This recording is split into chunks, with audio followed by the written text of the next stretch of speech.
All right, let's talk about direction angles and defining the components of vectors. So there's multiple ways that we can name a vector. One way is by its components. We say the vector goes this way, left, right, and it goes this way, up, down. It's one way to describe a vector. Another way is to use its magnitude, the length, and its direction angle.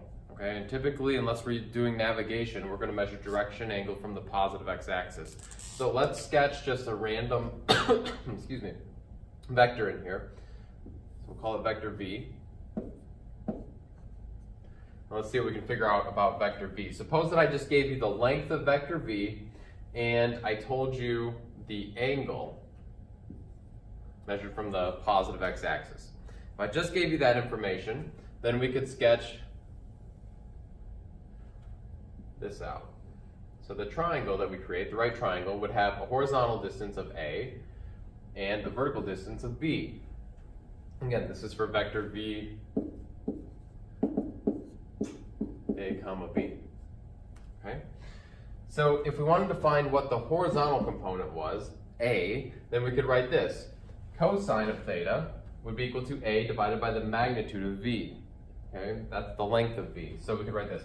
Cosine of theta is equal to A divided by the magnitude of V. In other words, if I multiply both sides by the magnitude of V, I get this formula.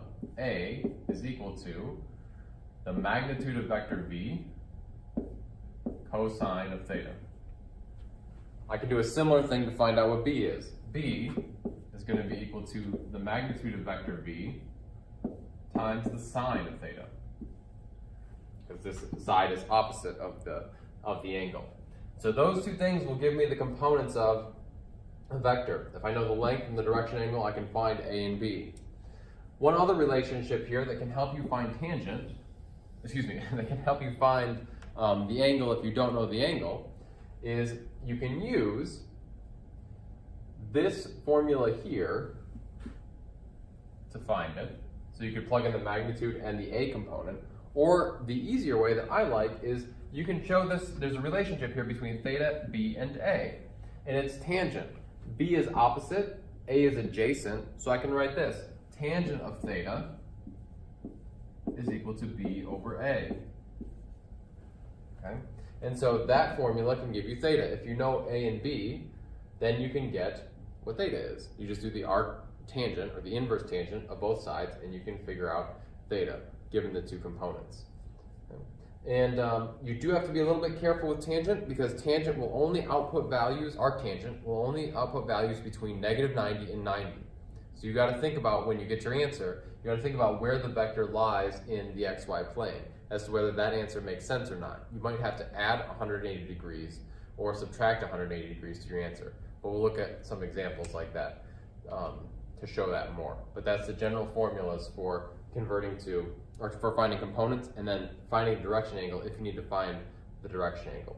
All right, let's do number 7 here. Find the components of vector v with direction angle 115 and magnitude 6. So we just talked about the formulas for finding the components of a vector given the magnitude and the direction angle. Just real quick, let's sketch out what this looks like. So 115 degrees is going to be, so here's 90, it's going to be 25 degrees past that. So this is approximately what the vector looks like, and it's got a length of 6 units. Okay, so 115 degrees. All right, so let's figure out what the components are then. The formulas that I just gave you are A equals the magnitude of the vector times the cosine of 115. And for B, you will take 6, the magnitude, times sine of 115, so 115. And you get both of those values, and you have the components of the vector. So it turns out to be negative 2.54 and 5.44.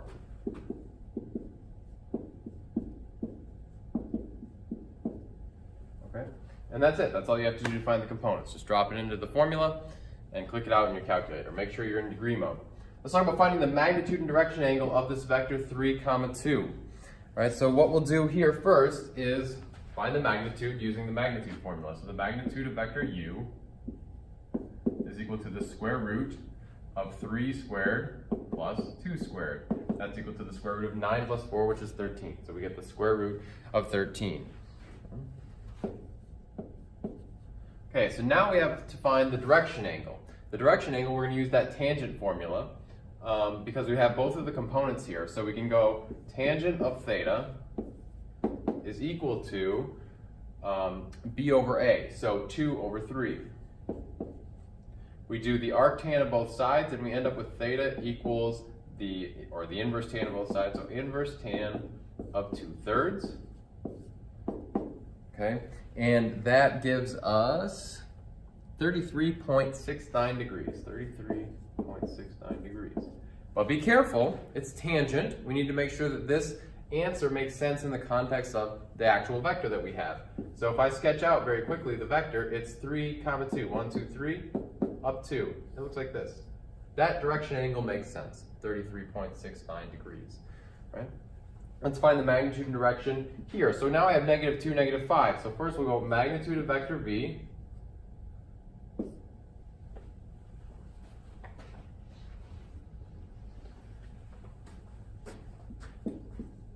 is equal to the square root of -2 squared, that'd be 4, -5 squared, that'd be 25. So that's the square root of 29. There's the magnitude. The direction angle then, we're going to take tangent of theta. So we'll take tan of theta. That's going to be equal to b over a, so -5 divided by -2. And then you're going to take the inverse tangent of that. Good planning on my part. Left my calculator across the room. So we'll take inverse tangent of -5 divided by -2, and we get 68.2 degrees. So theta ends up being 68.2 degrees.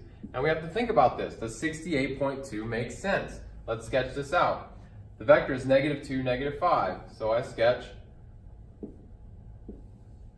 -2, -1, 2, 3, 4, 5. So here's the vector. Looks like this. That doesn't look like a vector or an angle of 68.2 degrees, right? 68.2 would be here. So what that means is we need to add 180 degrees to it because we actually want this angle here. Okay, so we'll take 68.2, add 180, and so the actual angle theta is going to be 248.2. So theta is actually 248.2.